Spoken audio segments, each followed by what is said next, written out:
He will be very great and will be called the Son of Al-Ayon, the Most High.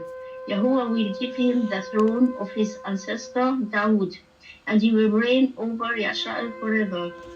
His kingdom will never end. Maryam asked the Malak Gabriel, but how can this happen? I am virgin. The Malak Gabriel replied, the Ruh Kadash will come upon you, and power of Al-Ayon, the Most High, will overshadow you. So the baby to be born will be Kadash, and he will be called the son of Yahuwah. What's more, your relative Elizabeth has become pregnant in her old age. People used to say she was barren, but she has conceived a son and is now in her 6th month.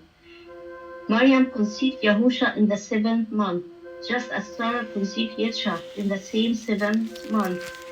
And just as Yitzhak was born in the 3rd month, on the 15th day of the 3rd month, Yahusha must be born on the same day. The question is why?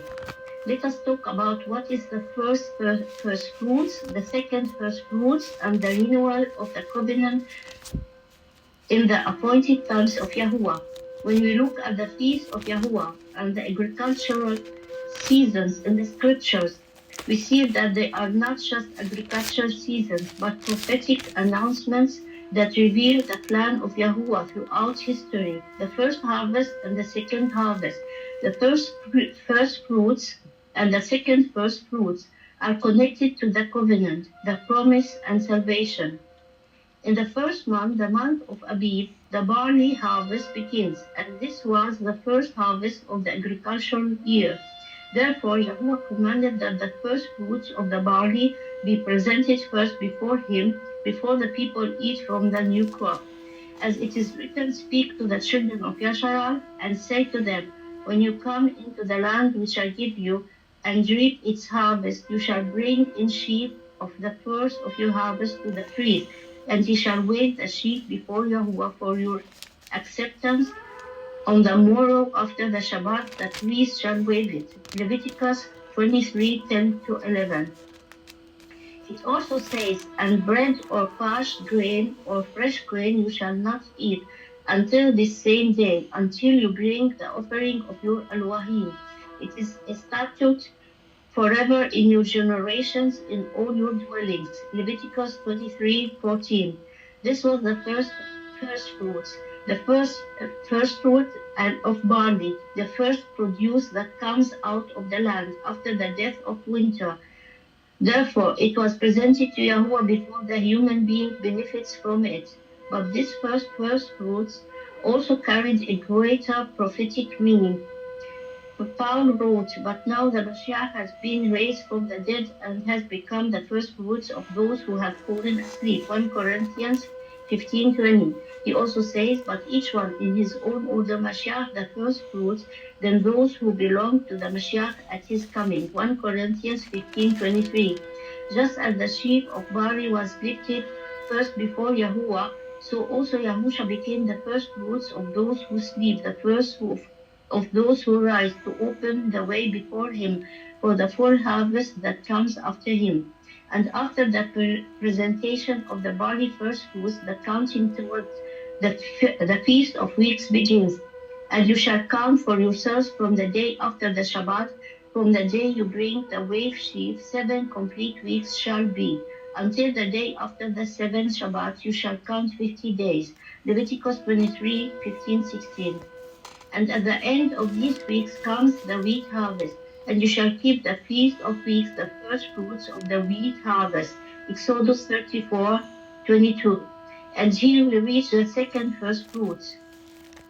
In the first fruits is the barley first fruits in the first month. Then the second first fruits is the wheat first fruits in the 3rd month. In the book of Jubilees, the 3rd month is linked not only to the harvest, but also to the covenant itself. After the flood ended, it says, in the beginning of the 3rd month, Noah came out of the ark and built an altar on this mountain. Then he offered sacrifices and atonement before Yahuwah. After that, Yahuwah declared, there shall no longer be a flood to destroy the earth as long as the earth remains. Sowing and harvest, cold and heat, summer and winter, day and night shall not cease. Their order will not change and they will not stop forever. And it was not just a promise, but a covenant. And Noah and his sons swore that they would never eat the blood of any flesh, and he made before Yahuwah Elohim an eternal covenant for all generations of the earth in this month. Then Jubilees reveals something great. For this reason, it was commanded and written on the heavenly tablets that people should celebrate the Feast of Weeks in this month once every year to renew the covenant every year.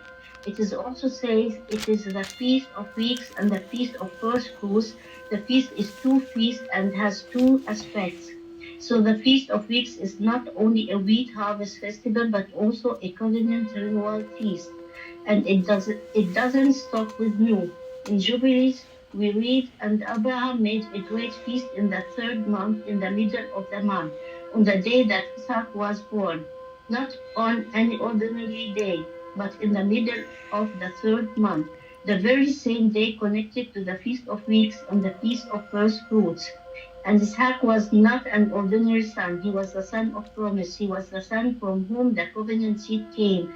And he was the son connected to Yahuwah's appointed times with Abraham. Therefore, his birth in the middle of the third month carries a great meaning because this month is the month of the covenant. Then we see the scene repeated with Moses in the third month after the sons of Yashrael left the land of Egypt. On that very day, they came into the wilderness of Sinai, Exodus 19:1. And there at the mountain, Yahuwah gave his law to his people. And there the blood of the covenant was sprinkled. And there the covenant of Sinai was established. And Jubilees confirms this by saying, for this reason, Yahuwah also commanded you with the sons of Yashrael to cut a covenant in this mount, on the mountain with an oath, and to sprinkle them with blood for all the terms of the covenant which Yahuwah made with them forever. So the third month witnesses throughout history a continuous chain of covenants, the covenant of Noah, the covenant of Abraham, the birth of Isaac, the son of promise, the birth of Yehuda, son of Jacob, the covenant of Moses at Sinai, and the Feast of Weeks, which is the Feast of First Fruits and the renewal of the covenant. Then comes the prophecy of Yirmiyahu. Behold, the days are coming, says Yahuwah, when I will make a new covenant with the house of Yashrael and with the house of Yehuda. Yirmiyahu 31:31. When we gather all these testimonies together, we see that Yahuwah made the third month a repeated witness to the covenant. In it, the covenant of Noah was renewed. In it, Yitzhak was born, connected to the covenant and the promise. And in the middle of the third month, Yehuda was born, from whom the Mashiach came. In it, the Torah was given to Moses. In it, the Feast of Weeks and the Feast of First Fruits is celebrated. And Yahusha is the renewed covenant that Yahuwah promised through the mouth of Yirmiyahu. Just as the third month has been connected throughout the generations to the renewal of the covenant, so Yahusha came to fulfill the covenant, confirm it, and gather all the promises within it. The scriptures begin with the first fruits of barley in the first month. Then it leads us to the first fruits of wheat in the third month. For this reason, Yahusha was born on the same day Isaac was born, in the middle of the third month, because he is the renewed covenant. From the first harvest to the second harvest, we see Yahuwah's continuous declaration that he is the Alua of the covenant, that his promises are established, and that what he sows in the beginning comes to the fullness at the appointed time he set from the foundation of the world. Tehillim, Psalm 105, 7-10. He is Yahuwah, our Elohim. His right rulings are in all the earth. He has remembered his covenant forever, the words he commanded for 1,000 generations, the covenant he made with Abraham and his oath to Isaac, and established to Jacob, for a law to Yashar, an everlasting covenant. It is one covenant. Now the promises were spoken to Abraham and to his seed. He doesn't say, and to